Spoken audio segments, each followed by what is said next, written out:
both physically and mentally.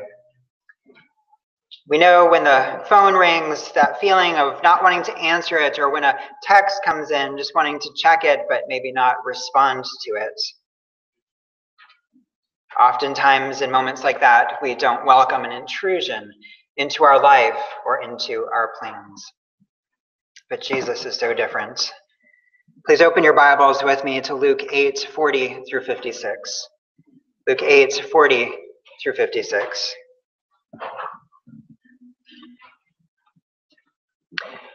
Now when Jesus returned, the crowd welcomed him, and they were all waiting for him.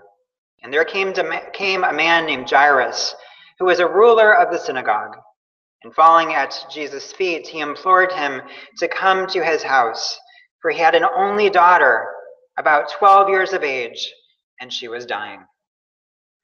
As Jesus went, the people pressed around him, and there was a woman who had a discharge of blood for 12 years.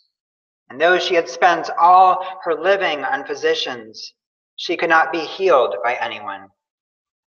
She came up behind him and touched the fringe of his garment, and immediately her discharge of blood ceased. And Jesus said, "Who was it that touched me?" When all denied it, Peter said, "Master, the crowds surround you and are pressing in on you." But Jesus said, "Someone touched me, for I perceive that power has gone out from me." And when the woman saw that she was not hidden, she came trembling and falling down before him and declared in the presence of all the people why she had touched him and how she had been immediately healed. And he said to her, "Daughter, your faith has made you well. Go in peace." While he was still speaking, someone from the ruler's house came and said, "Your daughter is dead. Do not trouble the teacher anymore." But Jesus, on hearing this, answered him, "Do not fear. Only believe, and she will be well." And when he came to the house, he allowed no one to enter with him except Peter, John, and James, and the father and mother of the child. And all were weeping and mourning for her. But he said, "Do not weep, for she is not dead, but sleeping." And they laughed at him, knowing that she was dead. But taking her by the hand, he called, saying, "Child, arise." And her spirit returned, and she got up at once. And he directed that something should be given her to eat. And her parents were amazed, but he charged them to tell no one what happened. After a long and very filled day for Jesus and his disciples, Jesus is still focused on other people. He still allows intrusion into his life in order to strengthen those with weak faith, revealing his gospel compassion and power and plan that is available to all who trust in him. In this story, two people come to him with real needs. And in his compassion, he causes them to take their eyes off the problem and to put them on his power and his plan, which is where we find real help today and where we can also be a real help to others. Jesus' day began back in verse 4 of the same chapter, in chapter 8, with great crowds gathering around him. And as we walk through chapter 8 and add in the details from Mark's gospel, the full picture emerges of one very long and very exhausting day. Luke tells us that on this day, people came to him from town after town. So you can get a sense of the size of the crowd and their pressing needs. We know that he was teaching and also healing. People came from town after town, and this was a regular occurrence. People in the hundreds and even thousands would gather around him. This alone would tire many of us out. So we see Jesus begin his day this way, teaching crowds in parables, and then pulling his disciples in for a closer teaching lesson, explaining why he was shifting gears and beginning to teach in this new way. On this day, we also see that his mother and brothers came to him. We looked at that a few weeks ago, and they could not reach him because the crowds were so large. They're taking up so much of his time. He did this all day long. And then in Mark 4:35, it tells us, on that day when evening had come, he begins a journey across the lake. So his day is already full when he gets into the boat for this long trip of 8 or 9 miles across, depending exactly where they got into the lake. And Jesus was already showing signs of exhaustion by falling asleep in the back of the boat as they made their way across. Then we see on the same day that the storm arose, and Jesus miraculously calmed the wind and the waves simply by speaking. An incredible, stressful event for those who were with Jesus. They thought they were going to die. And that would have exhausted people. And he went on to teach more, to use that as an object lesson. And when they arrived on the other shore, instead of finding rest or time away from the crowds, or even a moment to think and to process what they just went through, to process and to let it wash over them and to think what Jesus was teaching them, they all of a sudden get thrown into another situation. They don't even have time to catch their breath. They're carried right into another trial where they meet the scary, naked, demon-possessed man. And after healing him, Jesus sits and teaches him for quite some time. Long enough for the herdsmen of the pigs to travel all over the countryside and all over the city telling people what just happened before they come and they kick him out. Then we read in verse 40 where we are at now, the word now, where the story begins today. Now when Jesus returned, they had made the trek back across the lake, and depending on wind conditions, this would take at least an hour or two. Even figuring that this was likely in the summer with longer days, more than likely this takes place in the last few moments of light left in a summer day. Jesus is met by yet another crowd. And if we were there that day, we might be thinking, are you kidding me? Can we just go home and go to sleep? Does any of this crowd really understand what we've gone through? Many of us would be ready to go home and shut the door, to turn off our cell phone ringers and maybe pull the pillow over our heads. In Jesus' humanity, he understands. His body was just like ours. He got tired. He got sore muscles and an aching back, and he needed to fall asleep. And he was sensitive to the needs of his disciples. He knew that they had a long and a tiring day. Physically, mentally, emotionally. Hebrews 4:15 tells us we have a great high priest who is able to sympathize with us in our humanity and our exhaustion, our physical needs and our weakness. He not only understood the normal physical weaknesses, but Hebrews goes on to tell us that he also understood what it was like to be tempted. And in this moment, the temptation would exist to just think of himself, to put his physical needs over the real and pressing needs of others, to take the easy way out, to cut corners, to be less sympathetic, to be less others-focused. Yet he was never selfish, and he never sinned. Jesus never put himself first. Generally, Jesus did take care of his physical needs. We saw that in the boat. He did fall asleep. And there were times that he sent the crowds home, but it was never for selfish reasons. It was focused on the people. He was always willing to put others before himself, to allow intrusion into his life, even at the expense of his needs. When he saw the real needs of others, and when he could use that to meet their deepest gospel needs. This shows us the character of our God, what he is like for all time. Jesus is the compassionate one. He sees each of us personally and what we are going through, and he understands deeper than we know. And genuinely he cares, deeper than we give him credit for. His care beginning with our humanity and our earthly needs and extending well beyond to our deepest gospel or soul needs. When Jesus was on the earth walking around in his pre-resurrection body or his pre-glorified body, the one that got tired just like we do, he was never too busy for anyone. And he is never too busy for us today in his glorified state as the God-man for eternity. So in the midst of one of many exhausting days, as soon as he steps back onto the shore, he is met by yet another intrusion, something that love always allows for, sacrificially putting self aside, allowing the one loved to intrude, to mess up our plans, to take from us. This is something that is very difficult for us in our busy and driven culture today. But it is something the gospel challenges us to. And we see in an example form this morning to live contrary to our culture. In this story, we see Jesus doing that for this man and this woman, and he does it for us.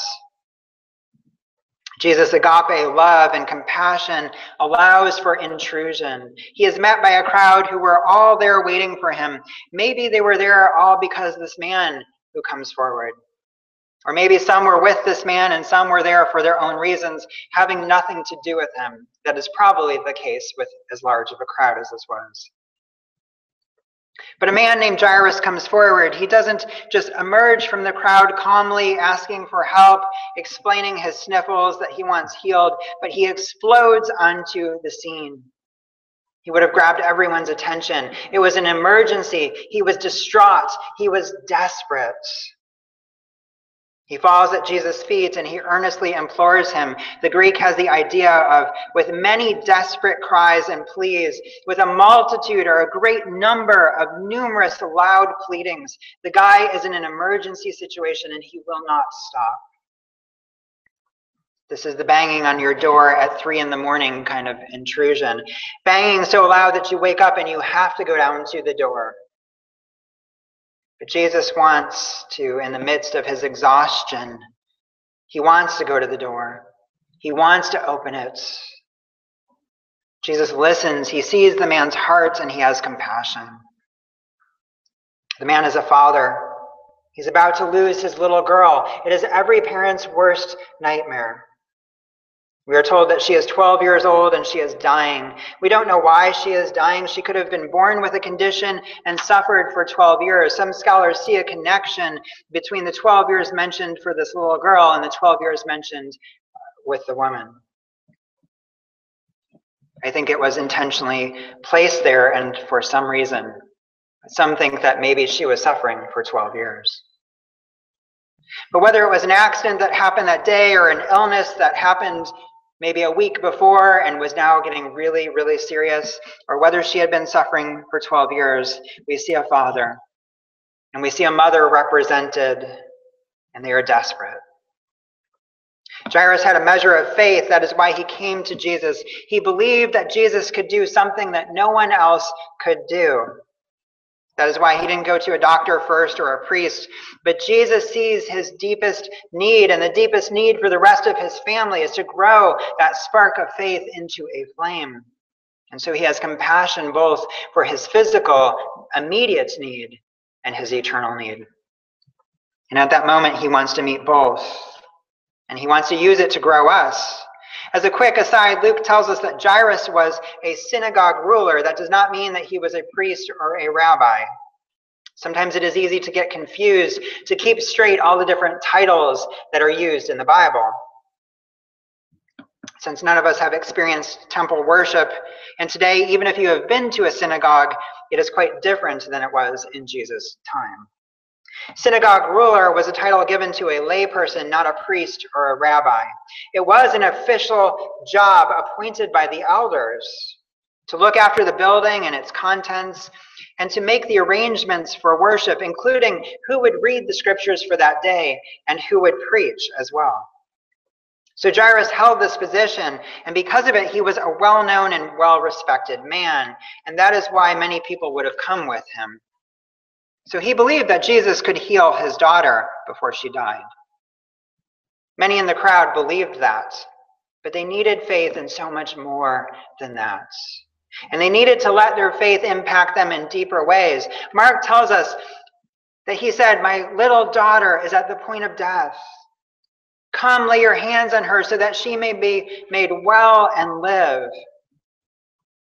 As Jesus was going with Jairus to heal his daughter, yet another intrusion takes place. Not one that would be rushed in by an ambulance to the ER, but one who had been probably to the emergency room of her day long ago and was pushed to the back of the line, seen as not all that pressing or important. One who had been to every doctor in the area and probably was well known, probably even down into the city in Jerusalem. She had spent all of her money. She had wasted tons of time, and she, it says, had suffered under the hand of doctors. I know there are those of us in this congregation that understand that. She had been stepped on by the system. For 12 years, she was given no hope and nothing to show for all of her time and money. And she did not even see a little bit of improvement because the text says she got worse. 12 years is mentioned to make us stop and to step into her shoes and to feel her pain.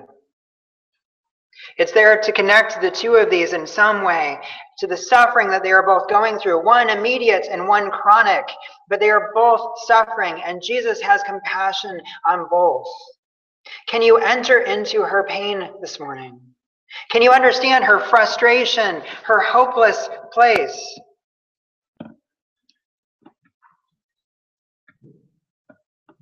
Doctors were supposed to help her, but they took her time and her money and they offered no help in return. I've often thought, wouldn't it be nice if we could return our doctor's visits that we weren't happy with? Like we get a chance to return an unused package of nails or a sheet of plywood to Lowe's.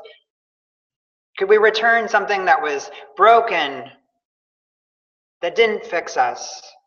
Just like we open the package and we realize what we bought at the store was broken, we get a chance to return it. Why can't we return our broken doctor's visits when they don't meet what they were supposed to meet? The Greek word meaning flow of blood here, we really don't get the sense of it. It's more the idea of hemorrhage. Physically, when this happens, it can cause pain and discomfort. And a person constantly feels tired and worn out. She would be low on iron and other nutrients. And so medically, we also know that this was something that was an issue for her, but it also went deeper than that. Medically, this could have been caused by something as simple as endometriosis, a bad problem, or it could have been as something as serious as cancer. Probably there's a backstory here that we're not told as well. When we study the reasons why this took place in their day and age, we don't have a lot of information, but many people speculate that this was either caused by one of two things, either a miscarriage, which brings its own kind of pain, or an STD, and it reflects that she had a lifestyle that was not right. So in addition to the physical problems, emotionally she would have been scarred. This was a deep and personal issue. She's probably dealing with either real guilt over past sin or false guilt over something that happened that she could not control. And in my counseling days leading to crisis pregnancy centers, I have seen this over and over again. Women who come in and they are dealing with false guilt because of something like this.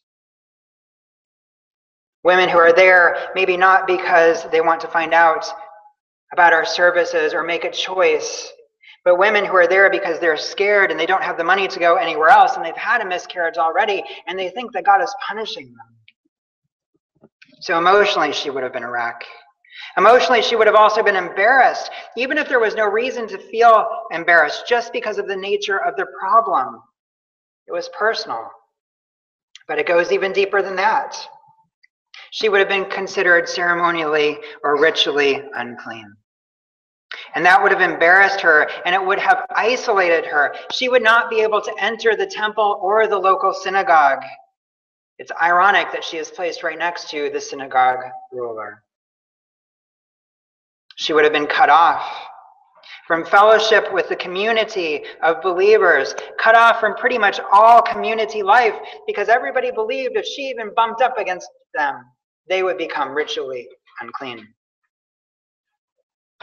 So that meant if she was married, we're not told that this would have disrupted her married life, but more than likely, she is single and really alone. Leviticus 15:25 says, if a woman has a discharge of blood for many days, not at the time of her menstrual impurity, Or if she has a discharge beyond the time of her impurity, all the days of her discharge shall she continue in uncleanness. And since we know the people misunderstood God's teaching tool of ritual symbolism and would have lived this out in many wrong ways, even going beyond what the law said, shunning her, treating her with self-righteous indignation, we know that she was deeply affected in every area of her life. Everyone in life had let her down. She had no hope in priests or doctors, but she was like the father of this girl. She believed that Jesus could do something.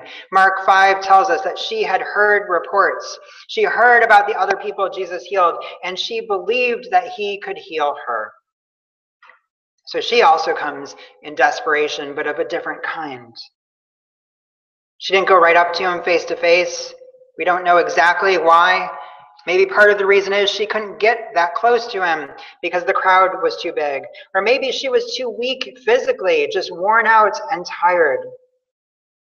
The crowds thronged about him. The Greek has the idea of pressing in upon him, colliding with him. Some people think even kind of crushing. We don't know what the main reason is, but we do know that she did not want to meet him face to face. She was embarrassed and fearful. She knew that she needed to get to him, and she wanted that. She wanted to get something from him. But she didn't want to be the center of attention. She didn't want the issue that she was dealing with or her ritual uncleanness to be a focus. She might have wrongly been thinking that she shouldn't come to Jesus and touch him.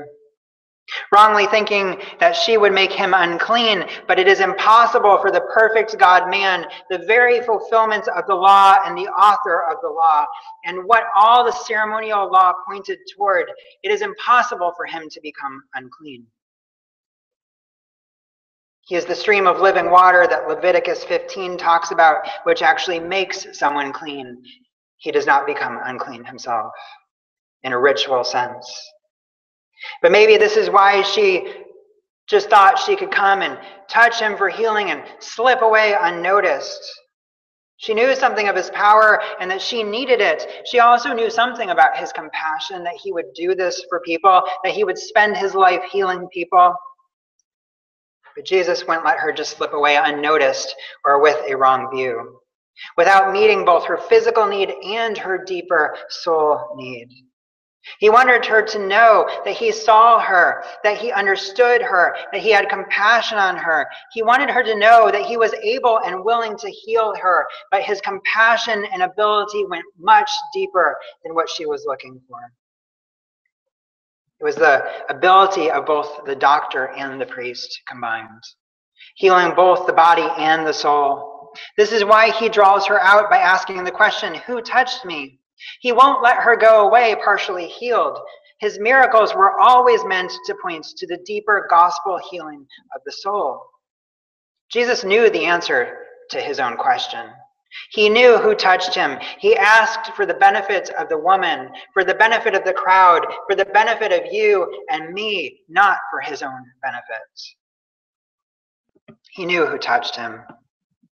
He puts the question out there so that she will come forward, so that she will receive total restoration. Jesus always connected with the people that he healed, and in that relational connection is where our soul healing is found. It's in actually having a relationship with him. And he looks at her face to face. It may seem harsh at first. Why make this shy, embarrassed, fearful woman come out? She's already gone through so much. Why make her stand in front of this entire crowd of people? Let her wash over you for a minute. Verse 47 says she comes trembling, shaking. She falls down in front of Jesus. She can't stand anymore. But Jesus' intention is not harsh. He knows exactly what he is doing, and he is doing it for her out of love. Jesus always connected with the people he healed, and he gave them what they needed the most. And this is seen in people like the woman at the well, or the woman caught in the act of sin, or with the rich young ruler. And it is no different. He stops in the middle of another emergency, and he connects with this woman, knowing the effect it would have on her. and also intentionally knowing the effect it would have on the man. It is a very raw moment for her. It would have been uncomfortable for the crowd too, but it would have also been beautiful as he tenderly draws her out as the master counselor and healer. Her emotions would have been all over the place at this moment. She would have been thrilled that she was healed, but she was trembling as she realized she couldn't slip away. Would Jesus be mad that she didn't ask, but she just took? That she, an unclean woman, dared to come and touch him? What would the crowd think all around her, knowing that she had bumped into them? She is put in the spotlight. She is caught. She is fearful and she falls down. She had faith in his power, but she needs to have faith in his love and his compassion. She spills out the whole story of her pain and her shame and her isolation. No one understood. No one cared in the crowd. She was the old news, the old prayer request, that chronic issue that people had long grown tired of, but that they should not have. And it is a sin that is common practice in our churches today. But Jesus was so different. He listens to her. He gives her his time and his attention. He is not rushed, even though he's in the midst of another emergency. He values her and her story. He speaks to her with tenderness, calling her daughter, a family term, a relational term, a covenant term. He didn't want to just clear out the hospitals and heal everyone. His goal wasn't just to give us a problem-free earthly life. He wanted to restore people who had a broken relationship with God to a right relationship with God, and that is why he came. It is his goal for us today. It is the whole point of the Bible. He expresses the care of a father calling her daughter, because it is a father who does not mind intrusions. Even after a long, exhausting day, it is a father who will always take more time with his children to meet his children's needs. And if a father does not, he is not acting as a father. It is a father who will work long hours to meet his needs of his children out of love and care, and who is not afraid to hug them when they are sick or ritually unclean. This was intentionally chosen. It was a powerful word to her. It is a loaded word for this distraught daughter and also for the distraught father standing next to him. Desperate to get Jesus to his daughter. Jesus not only had power, but he had compassion. He understood. And this should have communicated both to the woman and to the father, the synagogue ruler. Her spark of faith had led her to him, and he proved worthy of it by healing her physically. But that is not all that daughter is meant to convey. It is a covenant term, and though she had been kept out of the temple and out of the covenant community in the synagogues, she is a part of the nation of God's people. And by reminding her that she is a covenant daughter, Jesus is communicating that she is also being restored covenantally as well. This is part of the reason why he forces her out front and center to spill her whole story in front of everyone. Because now everyone knows she is healed, that she is no longer ceremonially unclean, that she is no longer an outcast, and they dare not treat her that way. They dare not go home thinking that they have the cooties because they bumped into her. But she is to be welcomed back into the community. He restores her socially, as the gospel is meant to restore every area of life. He had to make her whole story public so that she could know and that people could know that she was really ceremonially clean. Who are the people that we treat as outcasts? This was meant to make them learn. And as they thought and pondered what happened that day or in the days that followed, to connect Jesus with the priesthood. Since he has the ability to declare her clean, something that was reserved for the priest, it was meant to help them understand that he is our ultimate priest. To see his gospel mission, to see his identity. This is the way Jesus always treated the outcast, the unclean, the forgotten who came to him. And it is the way that he treats people today. He always has time for us. He understands us and has compassion on us in the deepest possible way, exactly where we need it. And we need to examine our hearts to see if we are letting the gospel mold us, to personally rest in this when we go through feelings and times where we think that we are an outcast. And also, are we like this? Are we reflecting the gospel to other people in our lives like this? Do we have his compassion for other people even when we are suffering? Are we good listeners, showing honest compassion for others who are suffering inside the church and outside the church? Do we continue to give our time and our energy for other people, allowing intrusions into our lives even when they are issues that are chronic or issues that will never go away? Are we like Christ in how we treat people with lifelong disabilities? Would people be welcome in our church if they walked in or were wheeled in? Would people who come with children with Down syndrome or cerebral palsy be welcomed and loved in this church? Be prayed for and held up and shown love in tangible ways over the long haul? Would we treat them like Jesus, or would we treat them like the Jewish people in this story and in other stories? This is a part of what it means to be real followers of Jesus, to live a gospel life, not just know facts about a gospel. And it is a part of what it means to be a true church, putting belief in action, letting what we believe affect more than just our minds, for if that is all that it affects inside of us, we are in trouble. Jesus not only understood people, and he was able to compassionately relate to these two people in his humanity, but he also had the power to step into their lives and heal them immediately. Something that only God can do, revealing his divinity as well.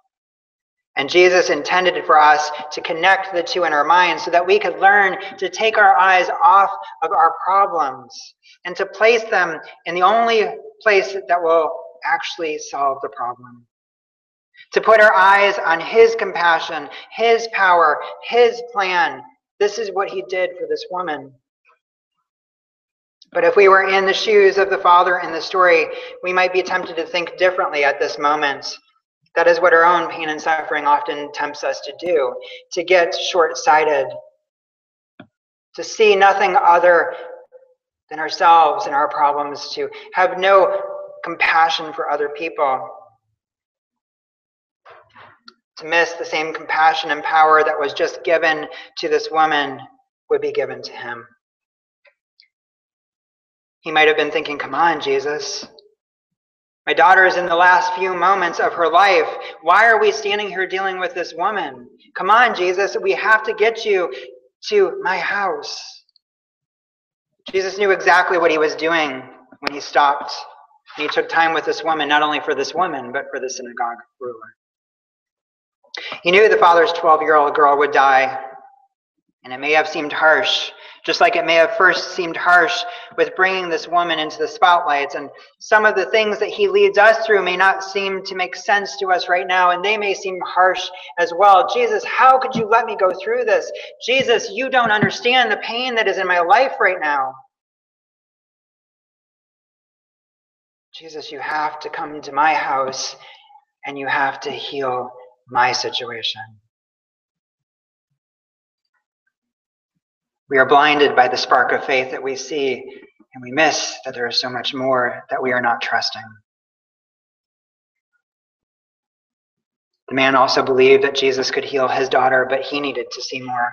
In Mark, he told Jesus, my daughter is at the point of death. This is similar to what Luke is telling us. She is dying.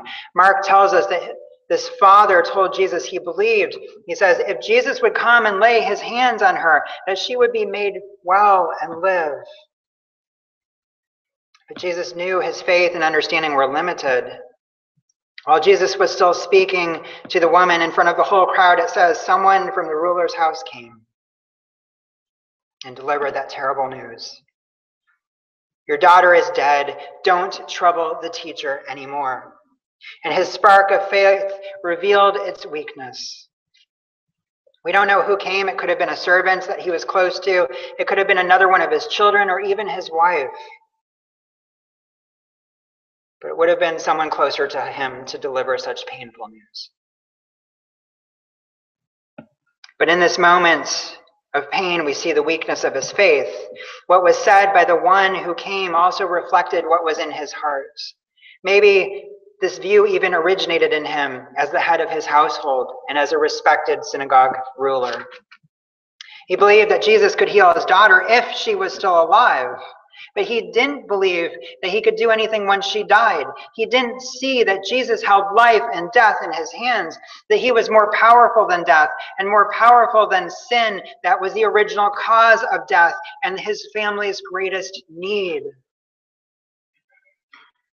We know this because of how Jesus responds to him in his wavering faith. He bolsters him up, telling him, "Do not fear. Do not get stuck in this moment. Don't let this message sidetrack you. Instead, believe and she will be well. Let the smoke clear from this emotional bomb and see who it is who you are talking to. Let the miracle that I just did before your eyes have its impact. Let the compassion that I just gave to this woman have its impact on you. Don't you know I called her daughter like I am a father? I understand that you are a father and you are hurting."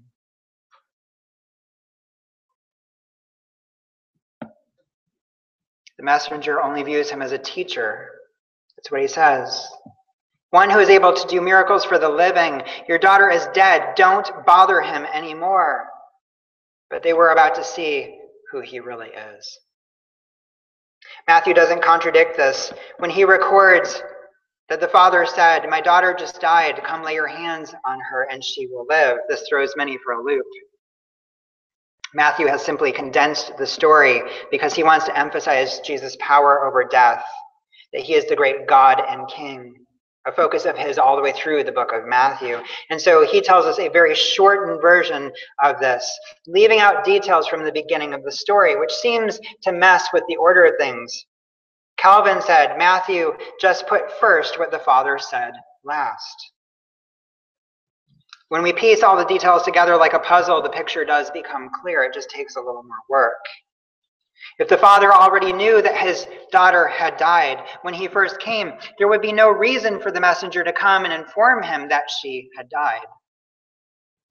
And there would have been no reason to say, "Don't trouble him anymore," informing the father that the situation had changed and the need did not exist any longer. And further, there would be no reason for Jesus to respond to him the way that he does. No, what Matthew records for us was said by the Father after Jesus looked on this heartbroken man with love and compassion and gave him real hope, promising that she will be well. And in response to that promise of Jesus, the man says what Matthew tells us. He is strengthened by taking his eyes off the problem and by focusing on Jesus' promise. And our God is the great God of the promise. Our great covenant God, that's what it means. He is a promise-giving God. And so he goes right back to his initial plan. Then come lay your hands on her. But now he adds, and she will live. His faith is starting to grow. Jesus knew exactly where this man's faith needed to grow. And he knew its higher level of importance. And that is why he let the girl die. Just like another story where we see that he does the same thing intentionally in the story of Lazarus, only to raise him 3 days later. He brought this man through pain in order to save him from greater pain, in order to strengthen his weaker faith. And that is what he does for all of us who have new faith or weaker faith, or when we go through seasons of this. But we have to put our eyes on his compassionate plan to see it. It was his plan from the beginning that he was sovereignly carrying out. When he arrives, he knows the girl is not just sleeping, but he employs a euphemism for death to shock those who have real grief and pain out of their stupor, to make them ponder, why would he say this? What is he going to do? We know he's the miracle worker.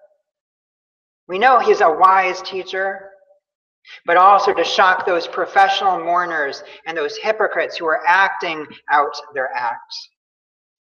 He did it in order to expose the hearts of the people there, to keep them out of this tender moment. They laugh at him, showing a lack of faith in this well-known miracle worker. But going beyond a lack of faith, they go to disdain and disrespect, revealing their hard hearts toward Jesus, revealing their lack of concern for this family. Because no one who is truly grief-stricken would turn so quickly on a dime like that to mocking laughter. These are professional mourners only there to get paid, and it's disgusting. There are others that are there because of all the hoopla, because of the cultural expectations, because this man was a well-known man in the town, and so they must be there. But there are only a smaller portion of the crowd that are really there mourning. And he is sensitive to the family, and he knows the hearts of the crowd, and he won't have them mess up the moment.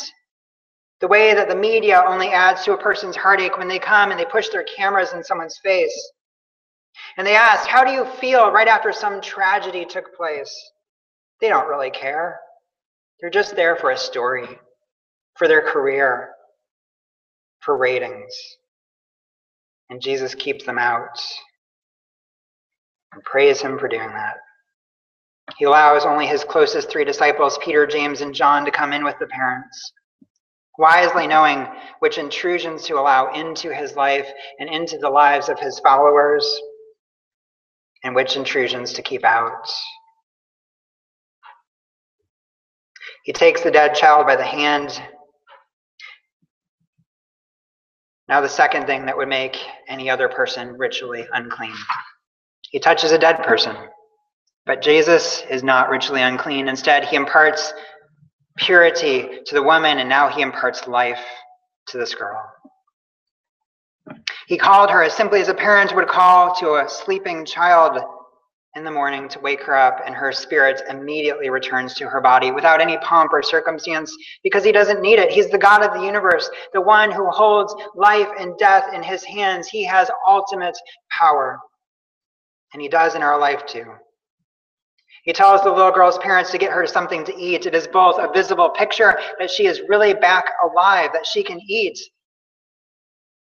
And it is also a further picture of his selfless compassion. Probably very hungry himself. Think about it, since he had been ministering nonstop, having nothing to eat himself, probably all day long. Yet he is thinking of this girl. Having been on her deathbed, very sick, she would not have eaten for quite some time. They all knew clearly they were in the presence of the divine at that moment. But oh, I would love to hear what the little girl had to say. What stories she could have told. They were amazed. Their faith was strengthened by his compassion and his power, and they knew they were in the presence of the divine. They were just beginning to process having gone from their worst nightmare to the greatest moment of their lives. And so Jesus, knowing that no one outside their home could even begin to understand or to enter into their worship and their celebration,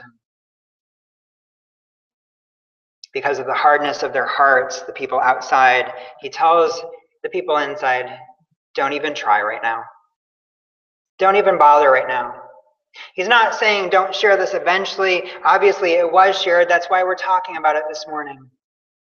He's just saying right now.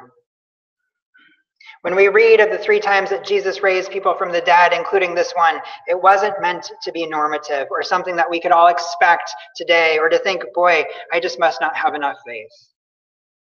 It was meant to show us the one who had the power over life and death was the same one who had so much compassion that he would allow the ultimate intrusion into his life, going to the cross to lay his life down for us so that we could know more than just his power and one day be crushed by it in hell. But so that we could also know his gospel love and compassion for us, be challenged by it, strengthened by it, encouraged by it. We could look forward to his return one day where we will all be completely healed in every possible way.